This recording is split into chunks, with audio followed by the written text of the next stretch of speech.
We are honoured to welcome the distinguished barrister Gordon Bennett, who is going to talk about his famous legal case as the lead counsel for the Bushmen of the Kalahari Desert in the legal case against the Botswana government.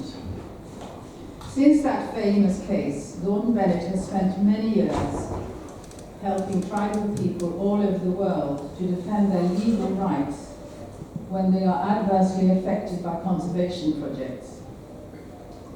He is the author of a code of conduct for conservation organisations known as the Bennett Code, which aims to create a fair and equal dialogue between conservation organisations and local indigenous people like the hunter-gatherers of the Kalahari Desert, ensuring that either party has a way to seek justice in case of any disagreement.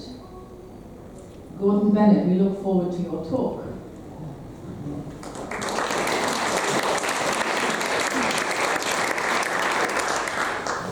Well, thank you for that kind introduction. Can you all hear me? Yes. Excellent. I wasn't quite sure where to start, but I think I'll just start at the beginning and dive right in and tell you about and introduce you to my redoubtable opponent in the trial, Mr. Sidney Palani. Sidney was not merely a preeminent member of the Botswana Bar, but much more importantly, the special advisor to the president.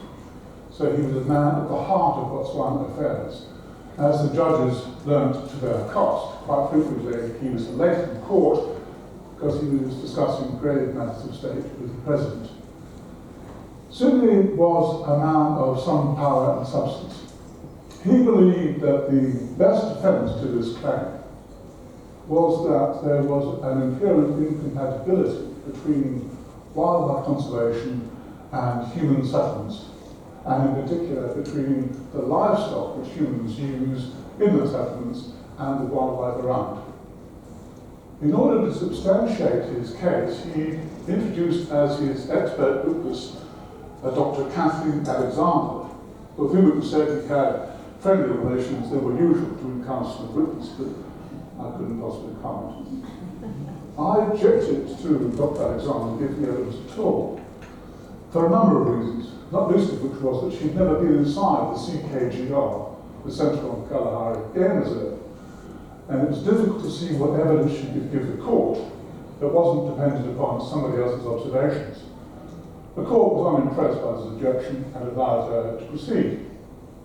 But there was then an adjournment, for reasons we didn't go into, which lasted about 2 weeks. Obviously, Sidney and Dr. Alexander were a bit concerned about the observation that she'd never been inside the reserve, so they decided to make good on this omission. She went into the reserve with a troop of wildlife scouts and police officers. They then took it upon themselves to interview some of the witnesses we'd already called in the trial. She inspected goats and other livestock. She discovered, so she said, that the goats had diseases which might be transmitted to lions if the lions were foolish enough to gobble up any of the goats from the settlements. She wrote a report. The report was presented to the court and a copy was given to me. It sounded the death knell for our case, so Sidney thought, and I was a bit concerned. But during the early hours of the morning, I began to wonder whether this procedure was quite right. And the following day, I searched out a dusty tome in the Botswana Court Library called The Rules of the High Court of Botswana. I went through those in some detail, and I found a rule which, if you held up the light in a certain direction, it seemed to indicate that Sidney really ought to have asked our permission, or at least told us what he was going to do before he did it, so that we had the opportunity to appoint our own expert to go with Dr. Alexander. We had no expert, we had no money to appoint an expert, but that was beside the point. So the next day, with some hesitation, I got up and made my objection. To my astonishment, the court upheld my observations, my submissions, and they ordered Sidney not to produce any evidence from his witness, which was based upon her experience in the reserve. She couldn't tell the court anything about what she had seen or observed or measured inside the reserve. on the went. On the next day, Sidney asked Dr. Alexander whether she could help the court about the condition of the goats inside the reserve. I lumbered rather unsteadily to my feet and asked, as due diligence, whether the answer to this question depended on what she had seen inside the reserve. She said yes. And with some hesitation, I said, well, in that case, Sidney, I'm so sorry, Mr. Polanyi, cannot ask the question. And the court agreed. Sidney was not happy. Sidney was sitting in his seat as Mr. Justice Murphy attempted to explain to him that the court had made an order. If he didn't like it, he could appeal to the Court of Appeal. But until they reversed the order remained in place, and he could not ask these questions. Sidney protested. He should be able to ask any question he wanted. If I wanted to object at the end of the case, I could. I could cross-examine Dr. Alexander. What was the problem? Mr. Justice Murphy was not persuaded. The exchange continued over several minutes. And during the course of that exchange, Mrs. Justice Dow, who did not get on well with Sidney, observed that it was the custom in the High Court for counsel to stand up while the judge was addressing him. Sidney looked at me and said, with great accuracy, that I was not standing up. Mrs. Justice Dow replied with even more accuracy that the judge was not speaking to me, but to Sidney. Would he please stand up? Sidney would not stand up. He was asked again. He still would not stand up, and as if he, as it were, crouched further into his chair to maintain his determination that standing up was something he was not prepared to do. Mrs. Justice Dow then told him that if he did not stand up, he would be held in contempt of court. There was then a hustled consultation between the judges on the bench. There were three of them. And once again, Mrs. Justice Dow warned Sidney that if he didn't stand up, he would be held in contempt. Sidney declined to stand up.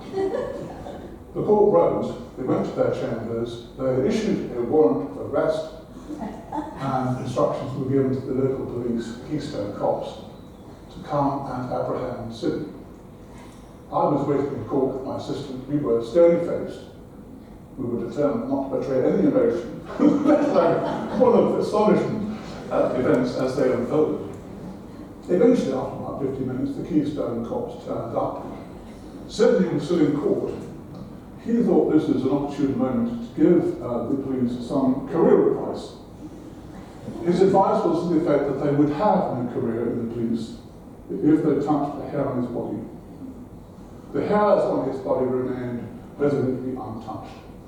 Sidney and his witness proceeded out of the court, got into the witness's car, and began the journey from Labatsi, where the trial was being held, to Haberoni, about 40 miles away. One of the Keystone Cops must have realized that this was not the way in which you are supposed to execute a warrant of arrest. So they called the police chief in police headquarters in Labatsi. He organized a police cordon. The cordon was set up halfway along the road from Labatsi to Haberoni, and Sidney, the hapless Sidney, was caught at the cordon and escorted to Haberoni prison, where I imagine many of the defendants whom he had successfully prosecuted in previous cases were only too well happy to lock him in. Sidney was not pleased with the standard. And on the Saturday, this was the Friday, on the Saturday he applied to the emergency judge for bail. The judge wasn't happy either. The judge was a very fervent supporter of Manchester United, which at that time stood under the tutelage of Alex Ferguson and were doing very well. He was devastated to discover that he was not going to be able to watch the Man United game on the television because he had to hear the application from Sidney instead. He took it upon himself to refuse the application, and Sidney was kept in prison until Monday, when he and the Attorney General pitched up the court, and modest quantities of humble pie were consumed before the court agreed that Sidney could be purged from his contempt and continue the case, as he did for the course of the next several months. I was somewhat nonplussed by this turn of events. So was Sidney. Sidney's aspirations to become president of Botswana, which he did not trouble to conceal, well, dealt, I think, a fatal blow by this incident, and he never entirely recovered from it. I found myself wondering why it was this happened. How had he allowed himself to get into a position in which he couldn't back down? I think the reason was that there was in attendance at court every day serried ranks of permanent secretaries, under-secretaries, directors of wildlife, and other senior and august individuals from the government of Botswana sitting behind Sydney and there to see him do his stuff. Sydney was the big man. They were rather less big men. And in Swan society, hierarchical structures are very important. And Sydney simply could not contemplate the possibility of being told what to do by the judges. He felt a fool, and he decided he was going to tough it out. That's the only explanation I can think of. And to some extent, it is confirmed by another experience involving Sydney. This is not Sydney's line show, but one more story might suffice to make the point. At an earlier stage of the trial, Sydney had been examining one of his witnesses, the district commissioner. He was on his feet. He was in mid-sentence and stopped. He seemed lost for words. Whatever else one said about Sydney, he was very rarely lost for words. He began to tug at his collar. I thought there must be something wrong, and I asked the judges to rise while we tried to sort it out. They disappeared into their chambers. I got Sydney into his seat and began to examine to see what was wrong, what the problem was. I undid his collar, undid his shirt, I took his waistcoat off. I found some water and patted that on his head. And as I was doing this, I was searching his pockets to try and find some indication of what the problem might be. Did he have a medical card? Was there something there to indicate his problem? And as I was doing that, I was calling out to the serried ranks of the permanent under-secretaries behind us as to what the problem was. Did they know whether Sydney was ill? What was the problem? Did they know his doctor? Could they call somebody? They sat there silent, motionless. Nobody said anything. And after about 10 minutes, the registrar, a nice man, senior officer of the court, came in, saw what was going on, called the doctor.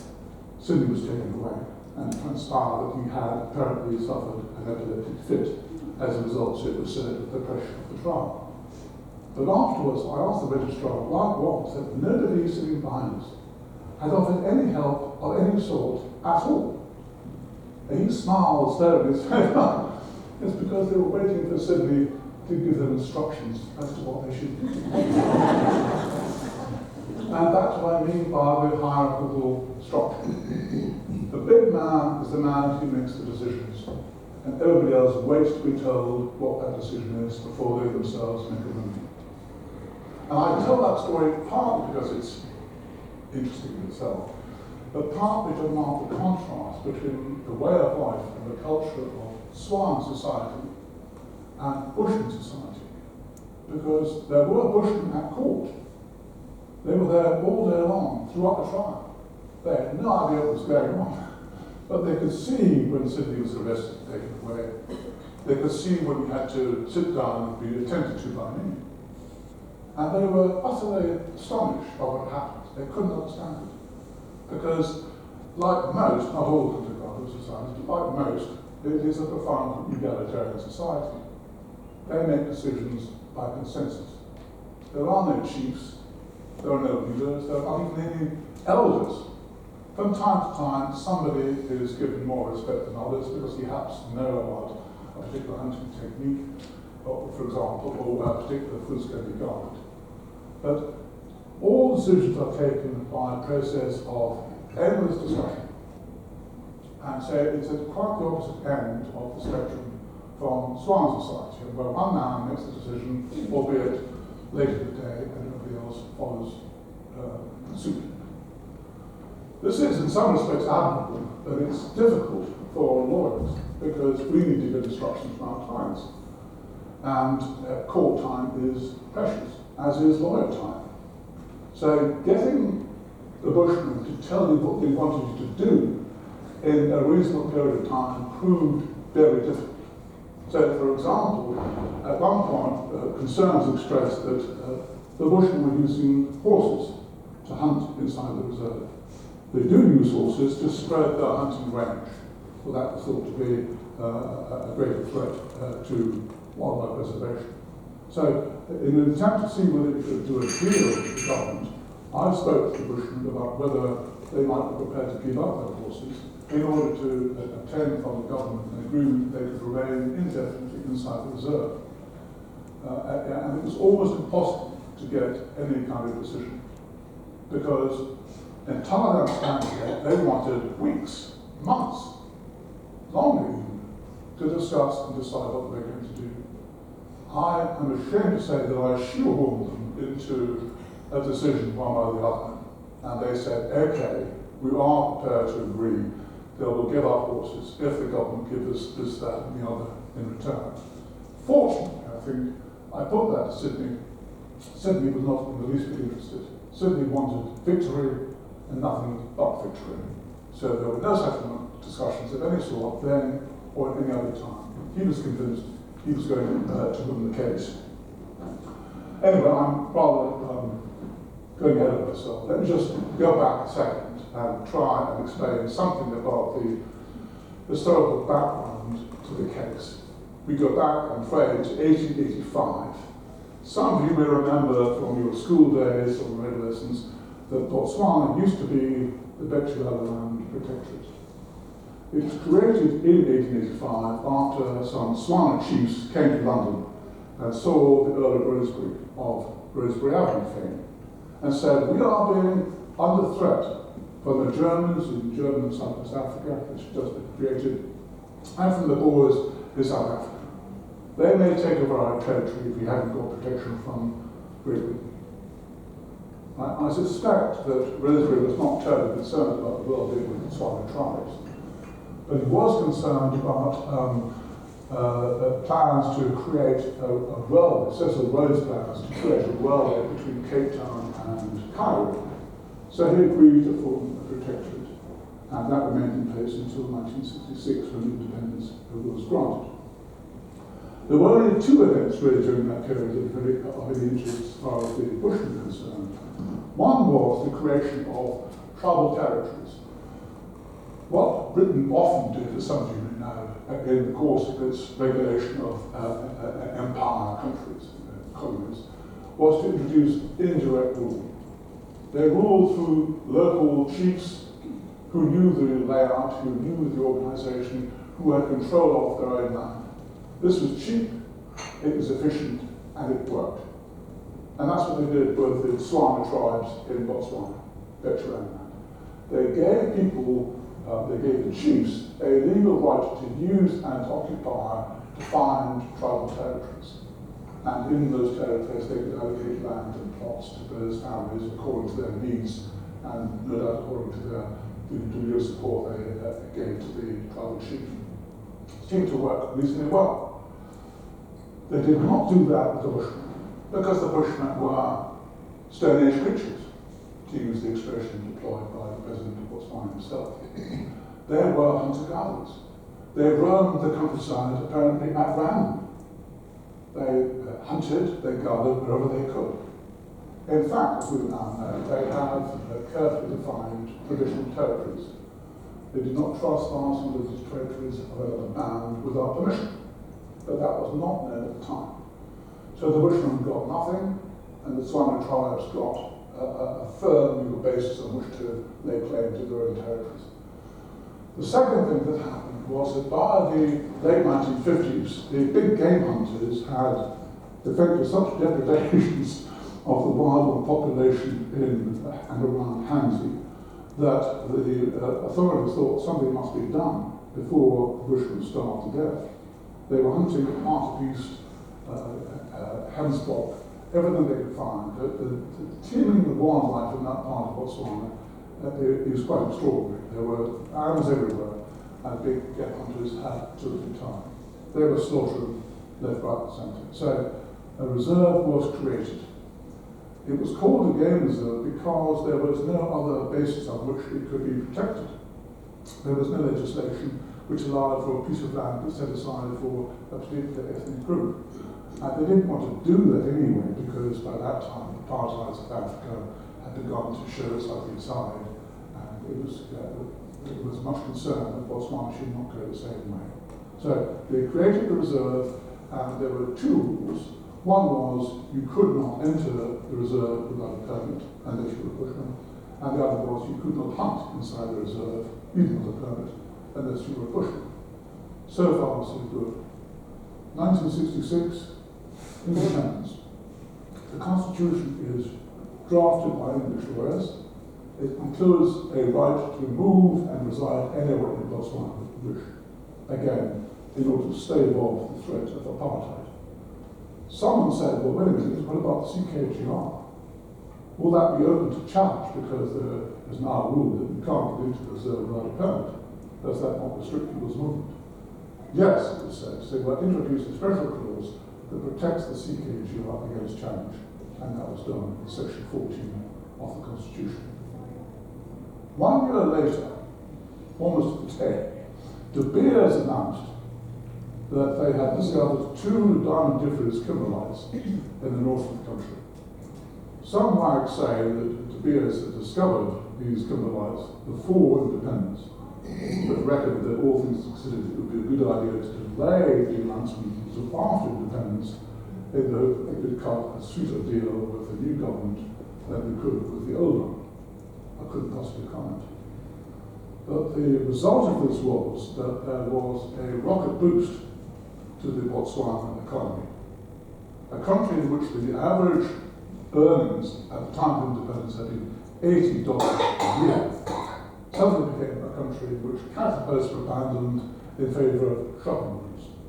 Everywhere you go at Hamilton, especially in the centre, you see huge soaring concrete boxes with glass and all the other trimmings of a modern European city.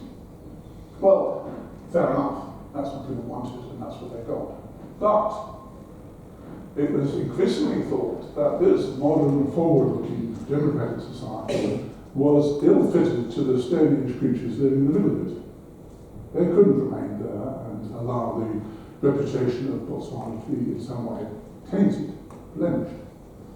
And so the policy was developed that the Bushmen should be encouraged, not forced, encouraged to leave the reserve. The various forms of encouragement were deployed, some of which were, to my mind at least, pretty indistinguishable from force, but that's another issue. By 1997, they had managed to relocate about 1,500 Bushmen from Old Kadi to New Kadi. New Kadi is a resettlement camp outside the reserve, about 70 kilometres west of its frontier.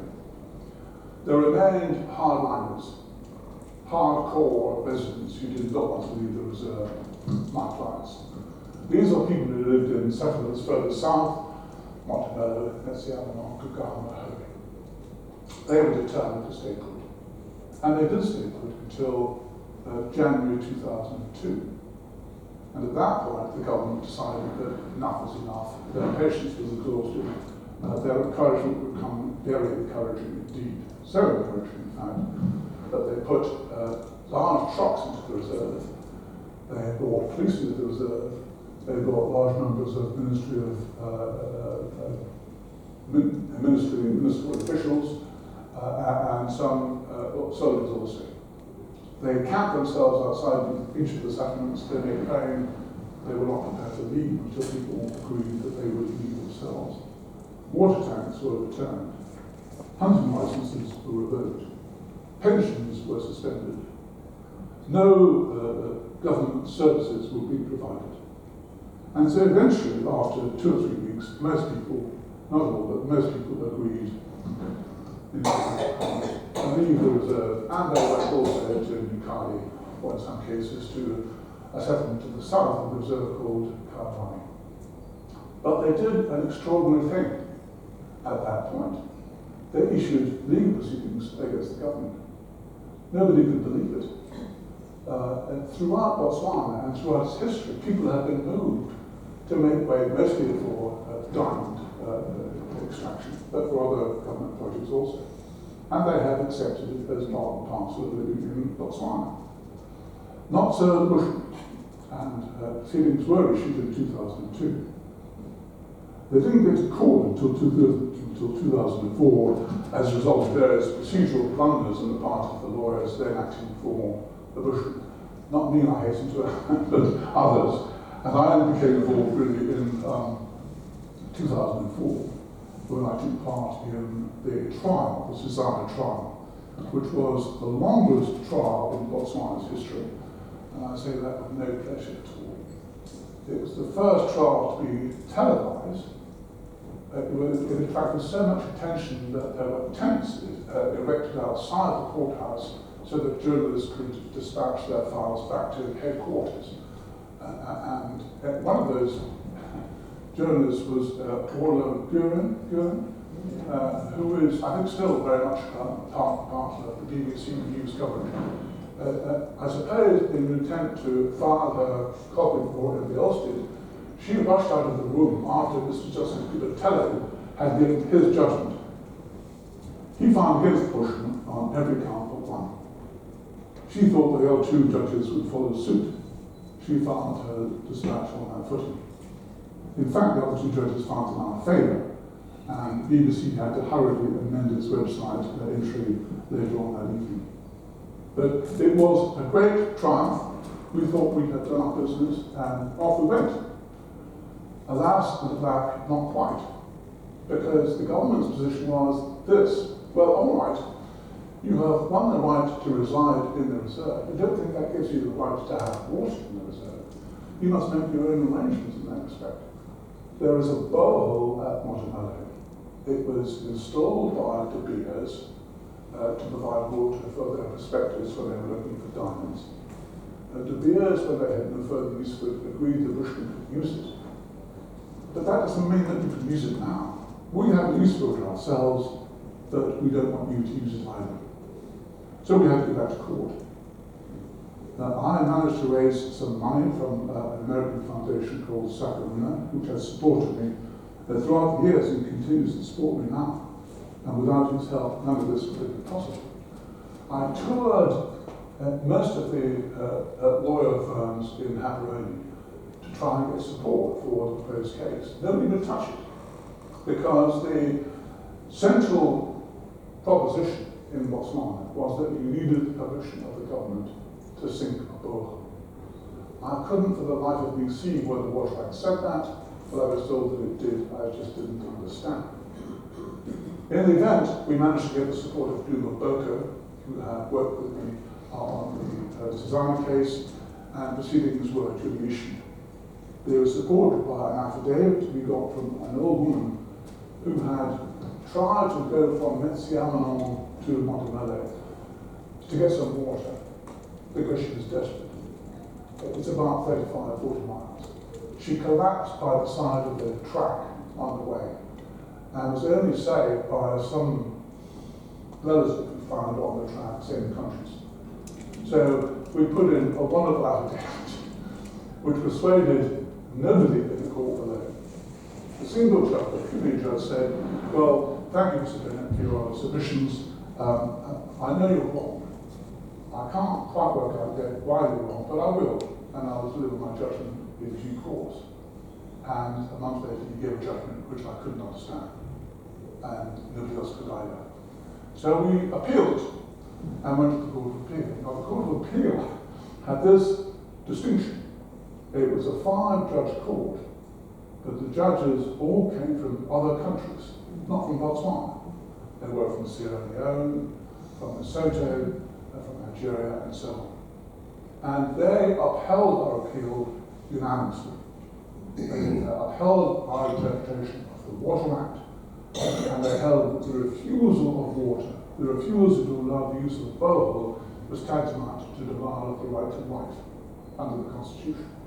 So another great victory, and we thought this time we are on the way to success. And happily, the government continued to put its obstacles in our way. And we can go into those in due course if we have to. But the other case I thought I might just mention to you is about a group of Bushmen outside the reserve in a place called Ranyang, which is south of Hansi. God-forsaken place, but they liked it. They'd been there for 40 years. The district council wanted to move them because they proposed to build a wildlife corridor between the CKGR and the Kalahari Transfrontier Park. Couldn't do that if there were bushmen living in the middle of the corridor. I was asked to become involved by another solicitor, and I drafted a couple of letters in which we asked the Attorney General to agree that before the Council started any attempt to evict people, they would give us 7 days' notice, in order that I could get out there and make an application to the court for an injunction to stop it. We got no reply to our letters. We thought the only sensible course was to go out and seek an injunction ourselves, because without an injunction, we were at the mercy of the council. They could do whatever they liked, when they liked.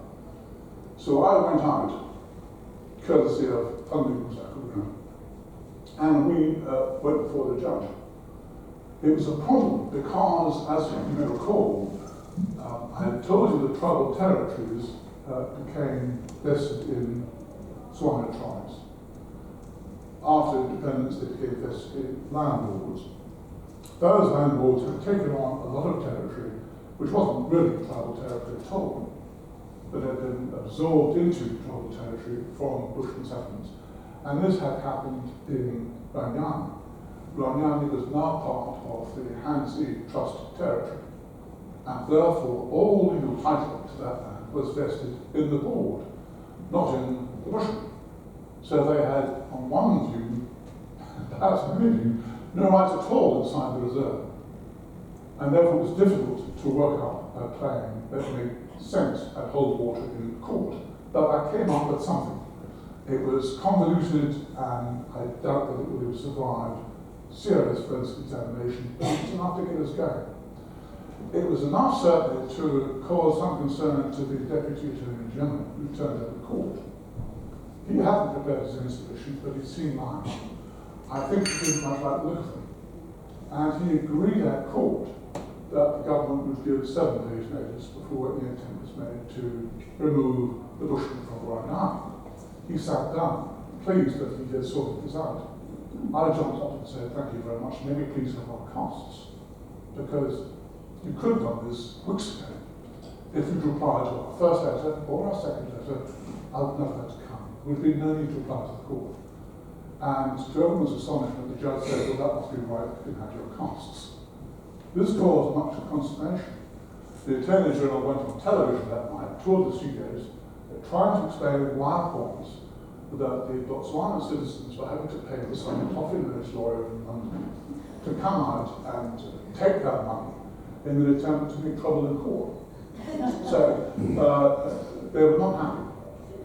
But the following day, a security guard, a security officer, turned up at my hotel and asked me whether I was having a nice day. I was somewhat bemused and said, so far so good. And I went off to the Department of Wildlife in an attempt to get a permit to go back into the reserve. He turns up at the same department 2 hours later and entered the room. And I said, are you following me?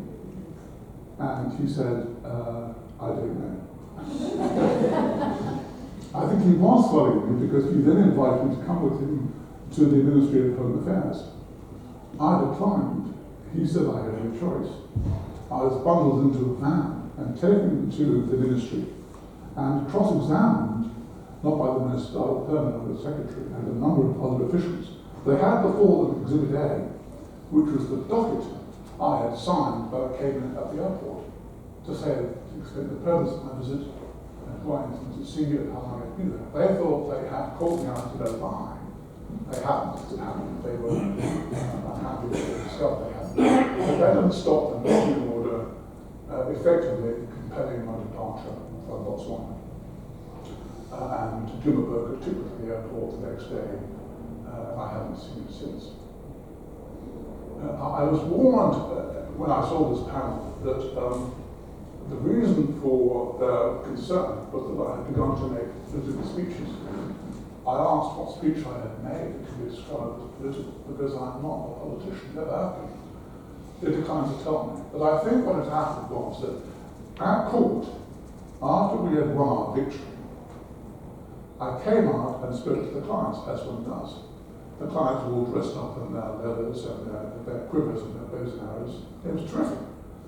And they were trying to persuade me that I was a wonderful lawyer because I had saved them from a fate worse than death.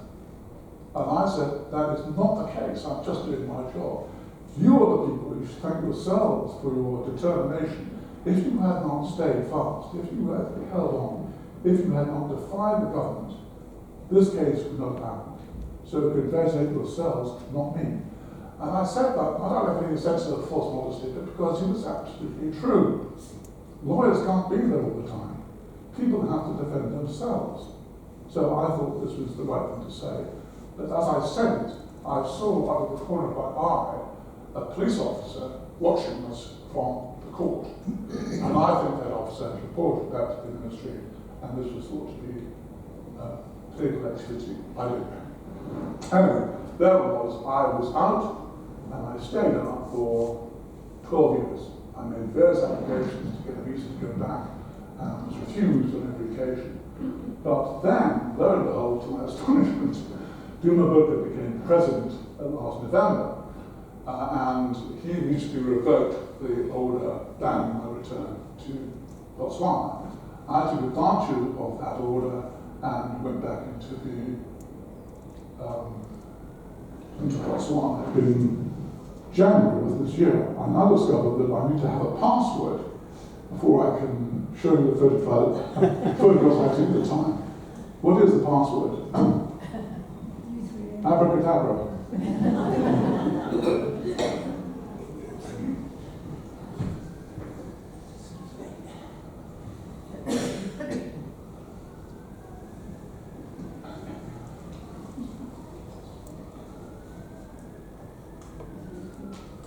Password was incorrect. Try again.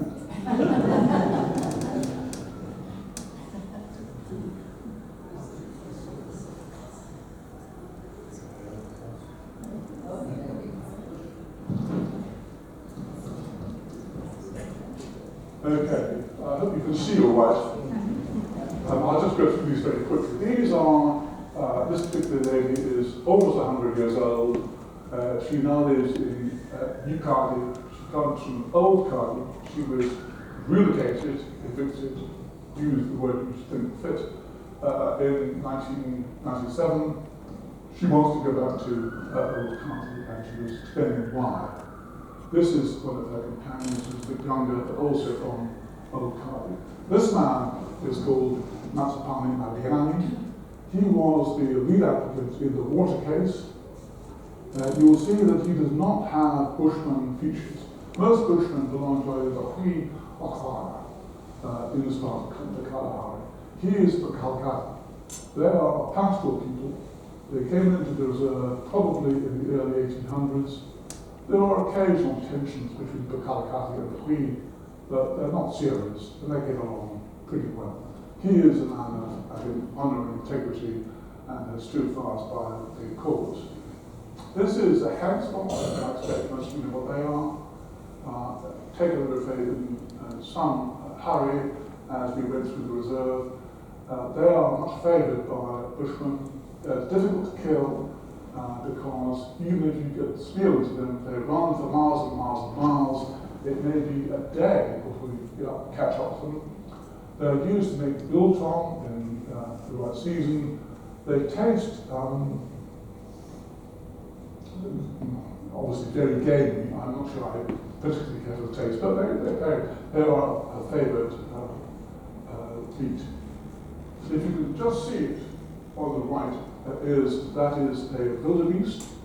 As some of you may know, in the 1960s, because the European Union was keen to eradicate any risk of hoof and mouth disease, large fences were erected along the northwest face of the Central Kalahari to stop the wildebeest making their annual pilgrimage over into Okavango. The result is that something like 200,000 wildebeest died at the fence. They got there, they couldn't go any further, they kept on trying, and they died in their tracks. So there aren't many wildebeest left. Bushmen don't eat them unless they really have to. This is, as you might guess, an elephant. Elephants are a major problem. They never used to be, because they never were in the central Kalahari at all. They have come down from Chobe since 2015 because Chobe has too many elephants. That's why the president offered to deposit large numbers of elephants in Germany when they protested against his decision to allow the cull of elephants. They grub up such cultivated crops as the Bushmen are able to grow. They grub up melons, which are a stable diet for the Bushmen and a very important source of water. They will crash through iron bars to get at waterholes. I've seen it, twisted bars lying on the ground. They just push them aside. When I described to the Director of Wildlife this problem, he said there's an easy solution. What you do is you bring in a large pile of stones. You bash the stones with a hammer to make the point sharp. You put those sharpened stones around the blowhole, abracadabra. The elephants can't get at the blowhole because it's too sore on their feet. I conveyed this information to a Bushman friend of mine who was great. I was very pleased with myself. And he smiled slowly and said, yes, well, we have tried that. And what the elephants do is they pick up sand with their trunks and they deposit the sand on top of the sharpened stone. And they do this repeatedly until there's a sufficiently thick blanket of sand over the stones to allow them to mince across and help themselves to the water. So it is a major problem. And the Bushmen don't know how to deal with them. They're frightened of them, and they're not allowed to kill them. Couldn't even if they were allowed to, because they've got no weapons that would do the job. Horses are used, as I said, for hunting, also for transportation. They have been in the reserve probably for 80, 100 years, no one's quite sure. You can see behind the horses, just about one of the huts, there's a rubber tie on the top of it, because in the rainy season the winds can blow and the tie helps to make the hut more stable. Donkeys are used to transport water and people and are essential to life in the reserve now. Goats, being milked, look healthy enough to me, and as far as I know, no lions have died a miserable death as a result of eating too many goats.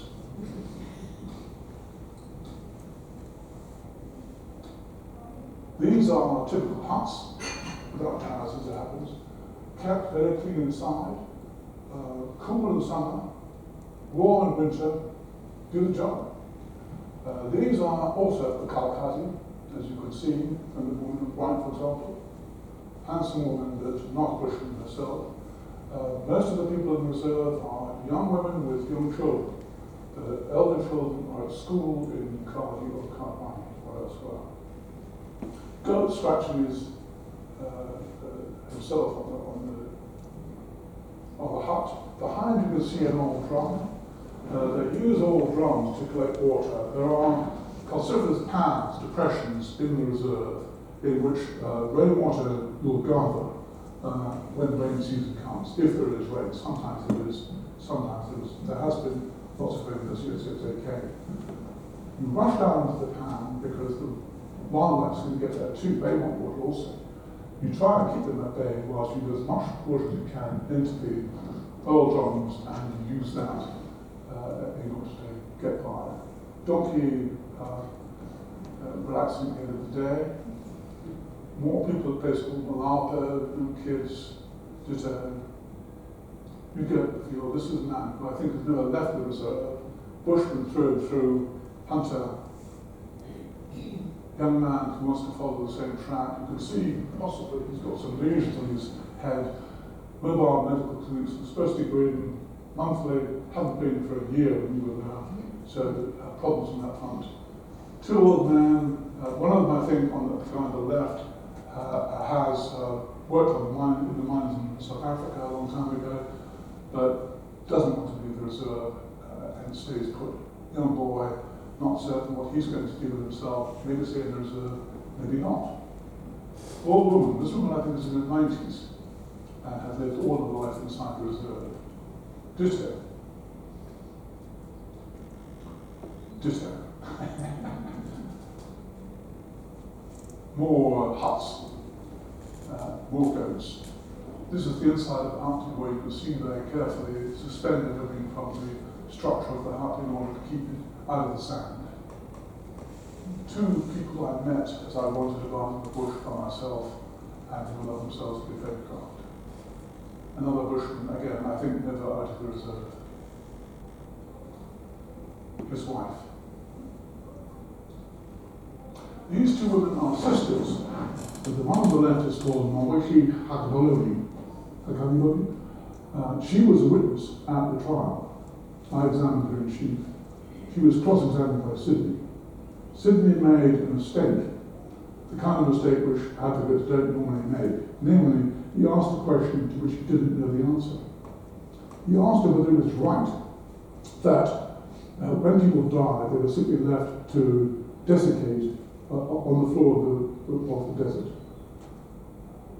This was important because we had said, why would we leave the reserve? We depend upon our proximity to our ancestors. We need to worship. We need to pay respect to our ancestors, and we would not want to be far away from them. Important because Swa themselves also regard their ancestors as important and want to pay respect to them. So they could understand why people would be reluctant to leave the place where their ancestors were buried. So Sidney put this to her. Melchick, I think, had never certainly lived in the court before, probably never been in a building before. She was astonished. She couldn't work out what he was trying to say to her. And when finally it was explained to her that he was suggesting that they did not bury their ancestors, she was explosive. She started making extraordinary gestures with her hand, like this, and then with the click language. And she explained to him how it was that every few weeks she would disappear into the desert, go to visit the grave of her mother, pick up sand, gravel, there was around about it, and smear it on her front in order to maintain some kind of contact with her mother. And as she explained this, you could have heard a pin drop in the court. Complete silence. Everybody could see, it was manifest that she was telling the truth. And that Sidney had overstepped the mark. So she was a great hero plan. This is my assistant, Carly Mercier from New Zealand, on the top left, showing